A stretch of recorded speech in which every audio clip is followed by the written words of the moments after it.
ಈಗ ನೋಡಿ, ನೀವು ಇಡೀ ಪ್ರಕರಣದಲ್ಲಿ ಸೀನಿಗೆ ಬಂದಿದ್ದು ದೆಹಲಿಗೆ ಹೋಗುವಂತ ಸಂದರ್ಭದಲ್ಲಿ ಬುರುಡೆಯನ್ನ ಇಟ್ಕೊಂಡು. ಹೌದು, ಆ ಬುರುಡೆನ ನಂಗೆ ಗೊತ್ತಿಲ್ಲ ಏನಕ್ಕೆ ಬ್ಯಾಗ್ ಅಲ್ಲಿ ಕೊಟ್ಟವರಿಗೆ ಗೊತ್ತಿರುತ್ತೆ. ಈಗ ಈ ರಿಪೋರ್ಟ್ ಬಗ್ಗೆ ಹೇಳೋದಾದ್ರೆ, ಈ ರಿಪೋರ್ಟ್ ಅಲ್ಲಿ ಏನಿದೆ ಅಂದ್ರೆ, ಜಯಂತ್ ಶೆಟ್ಟಿ ಬೆಂಗಳೂರಿನಿಂದ ಅಥವಾ ಮಂಗಳೂರಿನಿಂದ ದೆಹಲಿಗೆ ಬುರುಡೆಯನ್ನ ತೆಗೆದುಕೊಂಡು ಹೋಗಿದ್ದು ಜಯಂತ್ ಶೆಟ್ಟಿ.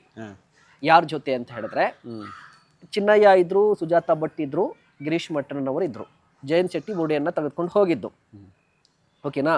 ದೆಹಲಿಯಲ್ಲಿ ಒಂದು ಅಪಾರ್ಟ್ಮೆಂಟಲ್ಲಿ ಅಥವಾ ಒಂದು ರೂಮಲ್ಲಿ ನೀವು ತಂಗಿರ್ತೀರಿ. ಆ ಸಂದರ್ಭದಲ್ಲಿ ನಿಮಗೆ ಕನಸು ಬೀಳುತ್ತೆ, ಆ ಕನಸಿಂದ ನೀವು ಬೆಚ್ಚಿ ಬೀಳ್ತೀರಿ. ಆಮೇಲೆ ನೀವು ಹೇಳ್ತೀರಿ, ಈ ಬುರುಡೆಯನ್ನು ನಾನು ತರೋದೇ ಇಲ್ಲ ಅಂತ ಹೇಳಿ ವಾಪಸ್ ಬಂದುಬಿಡ್ತೀರಂತೆ. ಅದಾದ ನಂತರ ರೈಲಲ್ಲಿ ಮತ್ತೆ ಹೋಗಿ ನೀವು ಆ ಬುರುಡೆಯನ್ನು ವಾಪಸ್ ತೆಗೆದುಕೊಂಡು ಬಂದಿದ್ದೀರಿ ಅಂತ ಈ ವಿಚಾರ ಓಡಾಡ್ತಾ ಇದೆ. ಇದು ಎಷ್ಟು ಸತ್ಯ ಅಂತ? ಸತ್ಯನೇ, ಅದು ಸತ್ಯ, ನಾ ಸುಳ್ಳು ಹೇಳಲಿಕ್ಕಿಲ್ಲ.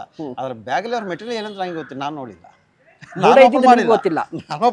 ಒಂದು ಸಣ್ಣ ಪ್ರಶ್ನೆ, ಸುಜಾತಾ ಭಟ್ ಅವರು ಆ ಬ್ಯಾಗಲ್ಲಿ ಏನಿದೆ ಅಂತ ನಿಮ್ಮನ್ನ ಕೇಳಿದಂತ ಸಂದರ್ಭದಲ್ಲಿ ಗೊತ್ತಿಲ್ಲ ಅಂತ ಹೇಳಿದ್ರಂತೆ ನೀವು. ಹೌದು, ಅಂದ್ರೆ ನಿಮ್ಗೆ ಅಲ್ಲಿವರೆಗೂ ಕೂಡ ಬುರುಡೆ ಇದೆ ಅಂತ ನಿಮ್ಗೆ ಗೊತ್ತಿಲ್ಲ? ಅದು ನನಗೆ ಗೊತ್ತಿಲ್ಲ.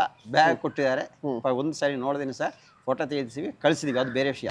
ಇನ್ನೊಂದು ಅದು ವಕೀಲರಿಗೆ ಕಳಿಸಿದ್ವಿ, ಅದಕ್ಕೆ ಸರ್ವೋಚ್ಚ ನ್ಯಾಯಾಲಯಕ್ಕೆ. ಆ ನಂತರ ಎಲ್ಲಿ ಕೊಡ್ಬೇಕು ಅದು ಕೊಟ್ಬಿಟ್ಟಿದ್ದೀನಿ ನಾನು. ಆ ನಂತರ ತಿರ್ಗಾ ಕೊಟ್ಟರು ಬ್ಯಾಗು. ಅದೇನು ಬ್ಯಾಗ್ ನಾನು ತಿರ್ಗಾ ಓಪನ್ ಮಾಡಿ ನೋಡಿಲ್ಲ.